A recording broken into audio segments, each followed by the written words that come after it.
Sophia, Earth to Sophia. Leave me alone to read my book. Sophia, you've been on BookTube since October. You have got to film a bookshelf tour. Like, seriously. There is no mandated bookshelf tour. The #1 way to upset a booktuber is to tell them to do a bookshelf tour. I mean, look at Katie-tastic. I am perfectly happy with being on the floor in my bookshelf area. Well, I'm mandating it. No. Yes, you should film one. No. Yes, totally. Your viewers want to see this. No. Can you get it through your head? N-O spells no. It's on backwards. Yeah. No. We're not gonna get anywhere with this. How much do I have to pay you to get rid of you? Oh, around $100 billion or an arc of Queen of Shadows by Sarah J. Maas. Oh.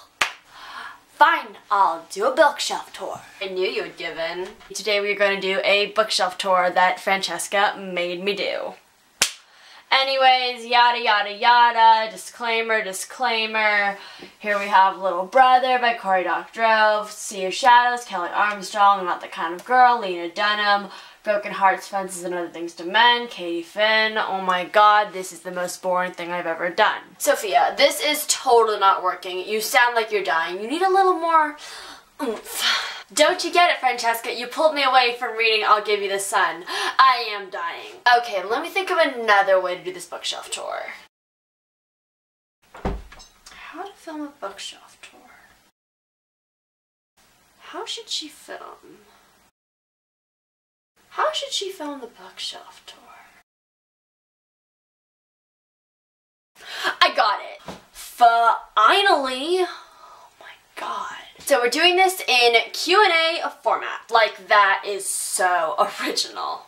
Of course it is. Whatever you say, Francesca, I just want to get rid of you and keep reading. Okay, let's start it off simple. Question #1. How do you organize your bookshelf?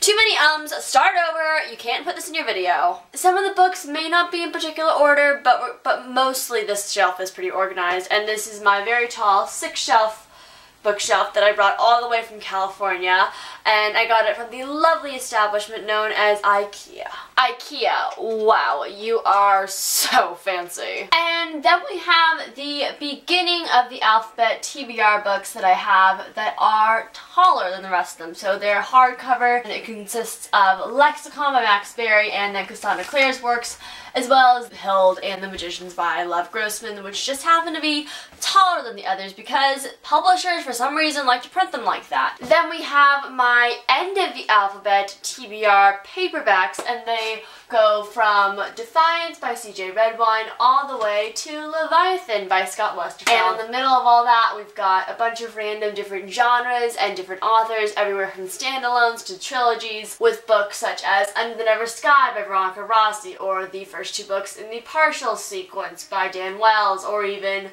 the standalone novel Where Things Come Back by John Corey Whaley. Over here, however, we have the hardcover TBR books, and what happens when I actually do get around to reading them, because believe it or not, I read some of them, is that they have these really weird holes in my bookshelf. See this? A book used to be here, but luckily I read it and now it's over there on the other bookshelf. Here we have primarily young adult novels, just because that's what I buy, it's like what I like to read.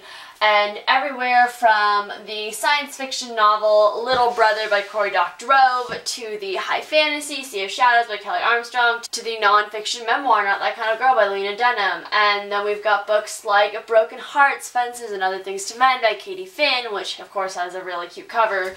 And even middle grade novels like The Glass Sentence by S.E. Grove. And that's just basically the gist of it. There's no rhyme or reason besides it being in alphabetical order by author's last name, you know, usual library thing. See, is this really so hard to do? You want to edit this video, Francesca? You really do want to, because it's going to take hours and hours of time thanks to you. No thanks, I'm just here to bug you. Do us all a favor and just shut up, please. You really haven't read any and you claim you're a book lover. Oh my god, they're called TBR books. Please get over yourself, and maybe you might actually want to try picking one up and reading one, because I bet you've only read a grand total of 0, and at least I've read some of them. Do you know, always film your videos looking like, that? But it's comfortable. Why would I change out of my Thing 1 sweatshirt? You look like a homeless person. Who cares? Like, seriously, who cares? Here we have the rest of my paperback TBRs. It really bothers me that some of them are just, yeah, like these little centimeters of height. Anyways, we've got books the same way that we did before, such as the dystopian novel Enclave by Anna Gurry, to the Paranormal with Aliens book, such as Beginnings by Jennifer L. Armentrout, to classics like Jane Austen's works, such as Emma and Pride and Prejudice. And mostly we just got a bunch of different series. Most of the time they are sci-fi, fantasy, you know, the usual, what I like to read. Not much special about them, besides the fact that I haven't read them yet. The different heights. It burns. If you would like to judge me on the way that I live my life and organize my bookshelf, here's a ruler. Knock yourself out by measuring every single book. Fine.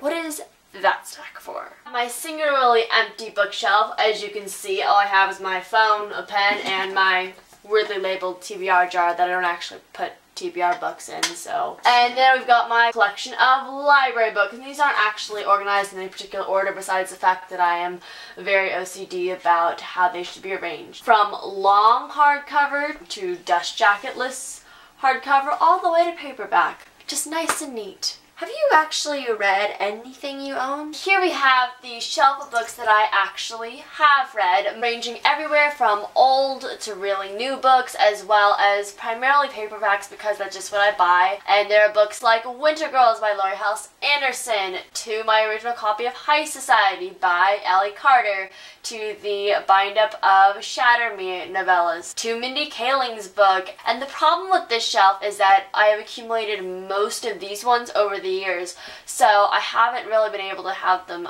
match. For example, because my mom was a teacher, she did scholastic book orders, and a lot of them are a lot shorter, which really ticks me off, but you know, I'll take the book as I can get it. And then some of them are really tall, such as Edna in the Desert, which is a self-published book. Really good, by the way. Here we have my randomness shelf, as I like to call it. It's a bunch of ARCs and mostly mass-market paperback editions. Most of these were giveaway wins, and a few of them are from publishers themselves. You know, I've got ones that I've reviewed on my blog and loved, such as The Mark of the Thief by Jennifer A. Nielsen, Lies We Tell Ourselves by Robin Talley, and Falling Into Place by Amy Zhang. Over here, we have the only stack of books on my entire bookshelf, mostly because they're mass market paperbacks and I can just fit more in this way. We've got books like Outlander by Diana Gabaldon, which I actually intend to read on my Kindle and not in physical copy, and books like Bossy Pants by Tina Fey, which I have actually read and did a wrap-up for, and just a bunch of different assortments of kinds of books, and then just the random Barcode Rebellion trilogy over there. Here we have my second bookshelf, which is also my favorite just because of how nice it is and just the wooden kind of metal black qualities. You are terrible at describing. The very top shelf we have here is my all-time favorites bookshelf, ranging from the Hunger Games trilogy to the Underland Chronicles, Legend, Throne of Glass, Percy Jackson, and Brian Selznick, and the Mysterious Benedict Society, and I've loved all these books so much. But what about the standalone? What's wrong with my standalones? They don't match any of them. Whatever. Anyways, Francesca, as you can see, I do have the occasional standalone on my bookshelf, such as The Lost Children by Carolyn Cogan, All the Light We Cannot See by Anthony Doerr, The Young Elites by Marie Lu, and The Truth About Alice by Jennifer Matthew. Some of these books stand alone as actual standalone stories, and some of them are just the first in a series where maybe the rest of the books haven't been published yet. When the bookshelf police come after you, do not count on me to post your bail. Oh my god, there is no such thing as a bookshelf police. Moving on, Francesca, there is the second row of my bookshelf, and this is primarily books that I have read, but there are the odds and ends. For example, on the very end of my bookshelf, there is the whole Ender's Game collection, which isn't even mine, but it's busy holding up the rest of my books, and I do intend to read them sometime in 2015. From here to here, I've read all these books except for Torn and Caught by Margaret Peterson Haddix. I want the whole series to be together, but I haven't read them. And I haven't read the Anne of Green Gables, but this is just going alphabetically. Finally, we have the Inkheart trilogy by Cornelia Funk, and I've read the first 2 books and not the third, but again, don't want to separate my series. Should I even ask about that excuse you call lower shelf? Thank you for stating the obvious, Francesca. It is a tad unorganized. First up, we have the 2 books that can't really fit with everything else, and those are the Hunger Games Official Illustrated Movie Companion from my phase when I was a total fangirl. And then we have my own book, actually, which I did for a project last year. The rest of the shelf is actually pretty random. I've got to admit that Les Miserables is just there to hold up all the other books. Everything else is done pretty much alphabetically, not really though, with the random journals and book companion guides interspersed within everything, with a few books that I have actually read, such as The Golden Compass and Out of the Dust. And lastly, we have my CD collection, which is just, again, hanging at the end, holding down the fort of the bookshelf. Okay, so now that I know about all your bookshelves' shoddy excuse for organization, I want to know more about your collection of books overall. Ask away! How many books have you actually read? You talk the talk, but have you read the reads? Read the read. Oh my god, do you hear yourself talk? Answer the darn question! I have read 104 of my books for your information, Francesca. So we all know you own a lot of books. We don't know how many you actually own. Please tell me, I'm dying to know. 220. How many books do you own that you haven't read? Newsflash, it's a lot. It's, only 90. What is your most owned genre? You have so many. There are too many to count, Francesca. Well, you gotta do it anyway because I wanna know. No, you don't wanna know! Stop lying! And without a doubt, it's fantasy. Even though we probably know it's Marie Lu, who is your most owned author? Margaret Peterson Haddix, because I own 13 of her books and she is one of my favorite middle grade authors of all time. Okay, so I know we all know that you're totally frugal with your money, but what kind of books do you actually buy? I buy ones only that are actually on extreme sales because you will never catch me buying a hardcover full retail price because I just don't want to do that. I buy books sometimes because they're on cheap sales, maybe because I've read the book and I want to own it, and sometimes I just want to add more books to my everlasting collection, you know, the TBR that never stops growing. We all know you love to brag about your signed books, so just hurry up and tell me how many that you own are actually signed. 25. How many objects are on your bookshelves that aren't actually books? 37 journals, CDs, audiobooks, random book to movie companions. Well, I guess that's it with the bookshelf tour. Hallelujah! Thank you so much for totally watching. Keep calm and, you know, or read on or whatever that is. I'll see you next time. Bye. I'm Francesca. Nice to see you. Wah. Goodbyes. In all seriousness, guys, thank you so much for watching. I hope you enjoyed my winter 2015 bookshelf tour. I hope to do more like them in the future, and I hope you just got to know more about me, my bookshelf, and got to know my Valley Girl side, Francesca. Tell me in the comments below whether you liked this sketch type video, whether you want to see more in the future. They're a lot of work on my part, but they are very fun to make and watch. And I will see you soon in a new video.